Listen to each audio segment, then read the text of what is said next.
Next, we have Vasu Abhiraman, followed by Hannah Gabrielasi. Thank you, Chair Rich and esteemed members of the committee. My name is Vasu Abhiraman. I'm Senior Policy Counsel with the ACLU of Georgia. We fight for the civil liberties of all Georgians. I'm here to describe something in the packet. Thank you, Chair Rich, for including that into everyone's folders. To describe a specific situation in that packet that I believe represents at the very least probable cause that an oversight was made in the drawing of these maps. If you'll indulge me in some quick personal history. You see, I'm a Georgia native. I actually live in Dunwoody now. I'll leave the Dunwoody issue to other folks for now. I grew up here and was here in 1995 and 1996. Was sad to miss the Braves parade for the Senate hearing and the following House hearing, but I think it was compensated for by all the nostalgia that I got for 95 and 96 when, of course, the Braves won the World Series. And then the very next year in 96 when Georgia and Atlanta hosted the Olympics. It felt like Georgia was the center of the universe, especially for a kid. I was fortunate enough that summer to tour the Olympic Village, where all the athletes were staying, met a number of them. We'll never forget those memories, very cherished memories. And I do remember at the time wondering what's going to happen to the Olympic Village and to the Olympic Stadium. We know the Olympic Stadium turned into Turner Field, and then the Olympic Village, here's what happened after that. Georgia State ended up housing a number of its students in the former Olympic Village. I ended up in undergrad at Georgia Tech living on East Campus. And what I always thought was interesting was that right across from North Avenue, about 25 yards from where I lived, were Georgia State students. Now, this situation has changed. And unfortunately, I don't believe that has been taken into account with these maps. You see, the Georgia State Village is now North Avenue Apartments. It's a part of Georgia Tech's campus. It's student housing on Georgia Tech's campus across from North Avenue.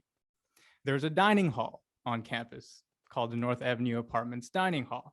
Yet, here's what the current situation is. Right now, there's a line between Senate District 39 and 36 on North Avenue that actually segments the students who live on campus at the North Avenue Apartments from the rest of Georgia Tech's campus. So here's what happened last week, less than 1 week ago. If you lived there, you had to vote at the Center for Civil and Human Rights. Whereas if you lived anywhere else on Georgia Tech's campus, you got to vote at First Center, which is in the center of campus, which means two classmates may have shared the same schedule, and yet one would have been able to vote between classes and the other would have to have gone a mile away. And I'm guessing a lot of those folks didn't do that. The capacity at North Avenue Apartments is 1,996 students. I do believe that this was probably a good faith oversight in the process. Unfortunately, these house maps make it worse. Georgia Tech is currently unified, including North Avenue Apartments, in HD 56. This map would split it, just like the Senate is split between HD 56 and HD 58. It's taken a bad situation and oversight, again, a good faith oversight, I'm sure of it, and made it worse. There's no partisan balance at stake with that change. Would 100% recommend that change as an alumnus and the other changes that we have laid out in our one campus, one district packet. So please take a look at that. And with that, would ask that all of you understand that this public feedback period that we have now, it's materially different from any other public feedback period during this process. To act like the earlier town halls or even the time after the census numbers came out was good enough is like telling an editor to send suggested edits for a piece of writing without having seen the writing that they're trying to edit. This is the most valuable period of public feedback, and I would encourage this committee to open it up for a lot longer so that, again, genuine good faith oversights within this process can be pointed out by the people who understand these communities. And with that, I would like to read a statement from the SGA president at Georgia Tech. I was in touch with him this morning, and he's released a statement about this issue. I'll just read the last sentence of the statement. He says, as the undergraduate student body president and poll manager for our precinct, on behalf of the Georgia Tech student body, we request a campus unified under one House district and one Senate district. Please give us as much time as you can for us to figure things like this out and point it out for you. I yield for any questions. Thank you. Thank you. We do have a question. Representative Dollar.